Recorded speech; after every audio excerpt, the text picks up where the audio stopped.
laris manis, Rusia kantongi 2,32 triliun rupiah hanya dalam 7 hari saja.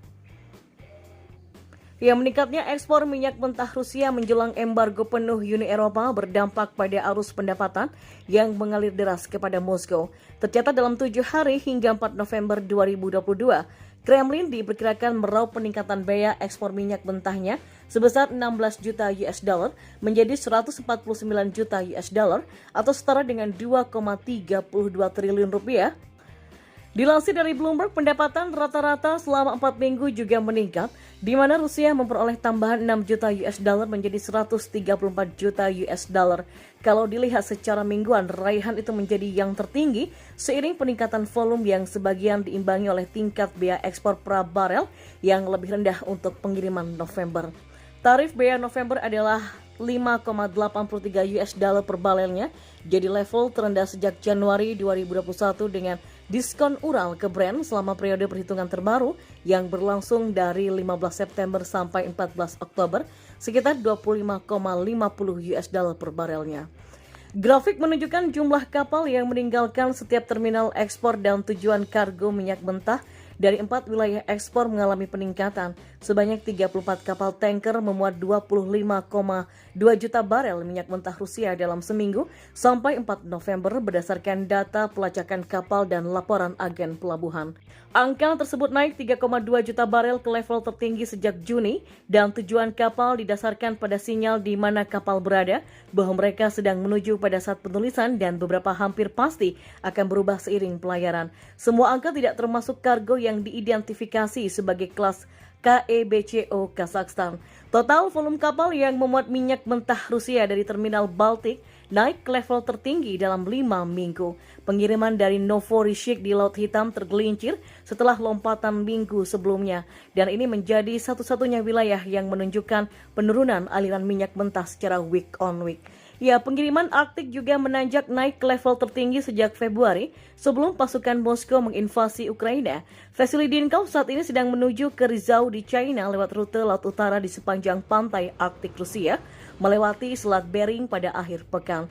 Selain itu, pengiriman dari Pasifik melonjak ke level tertinggi sejak April ke 8 kargo minyak mentah ESPO yang dimuat sedang menuju ke China. 2 kapal yang memuat kargo Sokol menunjukkan tujuan Yesu di Korea Selatan.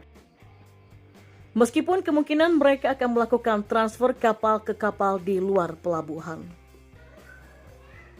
Menteri Luar Negeri India Subrahmanyam Jaishankar menyampaikan New Delhi berencana untuk terus mengimpor minyak mentah dari Rusia.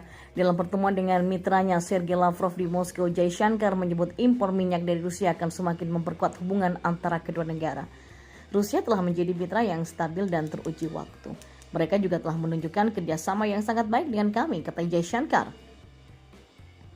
Sebagai konsumen minyak dan gas terbesar ketiga di dunia, konsumen yang tingkat pendapatannya tidak terlalu tinggi merupakan kewajiban mendasar kami untuk memastikan bahwa konsumen India punya akses terbaik dengan persyaratan yang paling menguntungkan ke pasar internasional, ujarnya.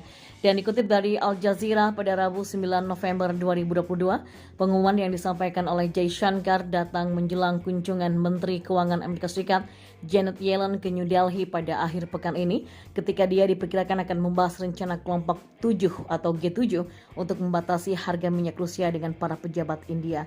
Nah, pejabat Amerika Serikat dan negara-negara G7 telah melakukan negosiasi yang intens dalam beberapa pekan terakhir mengenai rencana yang belum pernah terjadi sebelumnya untuk membatasi biaya pengiriman minyak lewat laut yang dijadwalkan mulai berlaku pada 5 Desember untuk memastikan sanksi Uni Eropa dan Amerika Serikat tidak mencekik pasar minyak global. Seperti diketahui, India merupakan salah satu negara yang belum menjatuhkan sanksi apapun atas invasi yang dilakukan Rusia ke Ukraina. Ya, ekspor gas alam cair atau LNG milik Rusia dilaporkan telah mendekati rekor tertingginya. Hal ini terjadi tatkala negeri beruang merah itu terbelenggu sanksi barat akibat serangannya ke Ukraina. Data Bloomberg yang dikutip oleh Insider, ekspor LNG Rusia naik 1,1% year on year atau YoY menjadi 4,3 miliar meter kubik pada Oktober, menandai level tertinggi sejak Maret, dan negara pengimpor terbesar adalah Perancis, China, dan juga Jepang. Beberapa pasokan kemungkinan berhasil sampai ke negara-negara Uni Eropa karena permintaan Eropa untuk gas alam biasanya melonjak saat menuju musim dingin. Ya, adapun dalam periode 9 bulan pertama 2022, pengiriman LNG dari Rusia ke Uni Eropa naik 46% dari tahun lalu menjadi sekitar 16,5 miliar meter kubik. Naiknya ekspor LNG Rusia sendiri terjadi pasca kerusakan pipa Nord Stream 1 yang mengaliri gas dari negara itu menuju Eropa. Baik Moskow dan juga negara Eropa saling menuding bahwa kerusakan ini merupakan sabotase. Seorang peneliti di Pusat Kebijakan Energi Global Universitas Columbia, Annie Sophie Corbeau dan Diego Rivera Rivota, mengatakan bahwa Rusia sekarang dapat menggunakan LNG sebagai senjatanya. Moskow dapat membatalkan kontrak jika hubungan dengan negara-negara pengimpor memburuk. Ketergantungan berkelanjutan pada LNG Rusia datang dengan risiko pasokan energi yang digunakan sebagai alat politik pemerasan di lingkungan geopolitik saat ini, ujarnya. Ya, Turki telah membayar sebagian gas alamnya dari Rusia dalam rubel, kata Menteri Energi Turki Fatih Donmez pada Selasa 8 November kemarin.